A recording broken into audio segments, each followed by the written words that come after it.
Tesla is currently capable of turning out about 5,000 electric vehicles each week when at maximum capacity, which is a huge leap forward from this time last year, yet far from the estimated figures of this time next year.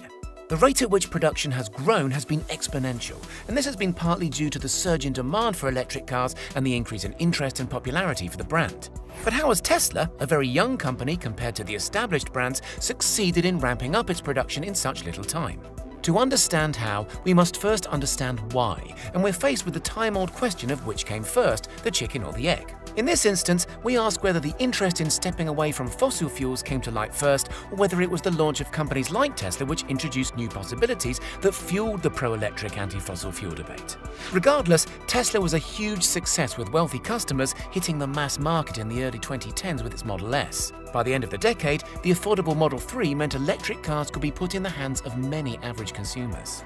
Opening up this door created a huge surge in sales for Tesla, putting CEO Elon Musk under incredible stress to meet targets that, a few years back, would have been frankly unachievable. A new plan of action needed to be devised, and quickly. Elon Musk first implemented autonomy in his factories on a large scale with the production of the Model S later in 2017. But this was deemed to be unsuccessful, as are many first attempts at anything, especially this challenging.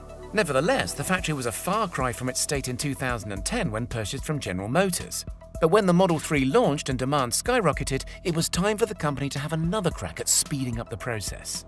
In a haste to assemble more cars, and at quite a precarious time for the company financially, the company assembled a giant tent outside its factory in Fremont, California. This allowed about 250,000 Model 3s to exit the facility in 2019 alone. The production line was designed to be simple, with many parts entering this final stage pre-assembled and shelf-ready. It will be a case then of fitting an entire seat assembly rather than the frame, the material, and the stitching. Footage shows entire dashboards being installed, with the infotainment display already in place. The production line is made up of just 43 steps, which is said to be between a quarter and a third of the amount of steps employed in traditional auto manufacturing. It may come as no surprise that the futuristic warehouses are full of robots. In fact, more than 1,000 robots are employees of the Model 3 body shop. They're said to improve accuracy while reducing the time spent on each vehicle. So far, this has been true. It's said that panel gaps have notably improved, which put the current generation of Teslas in line with the Germans, which are said to be the golden standard of manufacturing. On top of this, the car bodies exit the process a lot more clean. This means that fewer imperfections and inconsistencies to texture and tone are seen on the raw metalwork before the paint is applied, helping to deliver premium quality. While the robots help the cars go from an empty shell to a functioning vehicle in as little as 90 minutes along a short 1,000-foot journey, Musk hasn't cut all staff from its factories. There are certain jobs humans can do better than machines, include looking after the machines themselves. Musk famously said that you can't have people in the production line itself, otherwise you drop to people speed. What he means by this is that the production line can only work as fast as its slowest component, and with humans being the slowest component of any production line, he aims to eradicate them where possible. People will maintain the machines, upgrade them, and deal with anomalies, he said. Currently, only the human brain is capable enough of problem solving.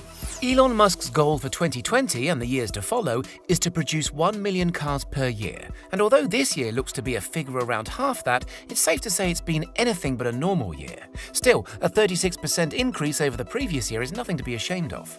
To produce the world's population of Model 3s from a tent in California would be impossible, which is why production will be spread globally to satisfy various markets. It's been mentioned that there could even be a gigafactory located in each inhabited continent of the planet, and that might not be a distant dream.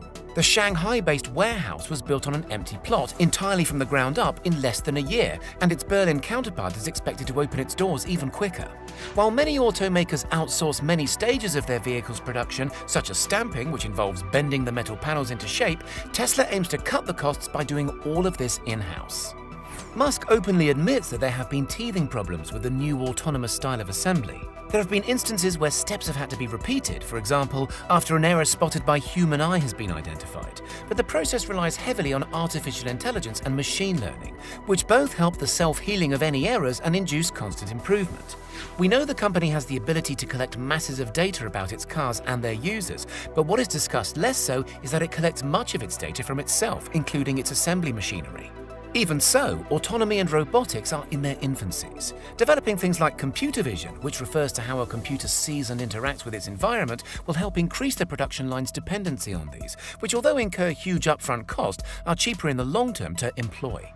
Various visits have taken place in Tesla factories, and the results have been promising. Many write or talk of their positive experiences and report on the reality of the autonomous machinery's efficiency.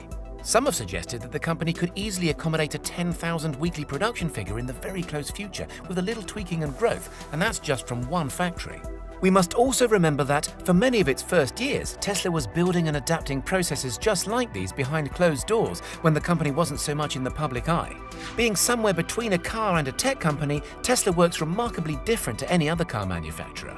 Not only is CEO Elon Musk writing a new way of assembling cars, but he is rewriting the process for the entire industry. Pioneering at the forefront of this new era, it's only a matter of time before we see other car companies adopt a similar process. Although customers are waiting weeks and sometimes months for the latest model, much of this time is spent in the shipping phase, and that's after the backlog of other people's orders has been cleared. The car itself is ready in as little as 3 to 5 days. That means when more facilities are in place globally, ownership could happen in just a few weeks, and who knows, maybe one day, just days. All of this is truly impressive, but what's most important to you when you buy your next car? Reduced waiting times and associated costs are a huge benefit financially, but at the loss of potentially thousands of assembly jobs. Or maybe it's time for the auto manufacturing industry to catch up with production lines in other industries, which have already become more reliant on autonomy.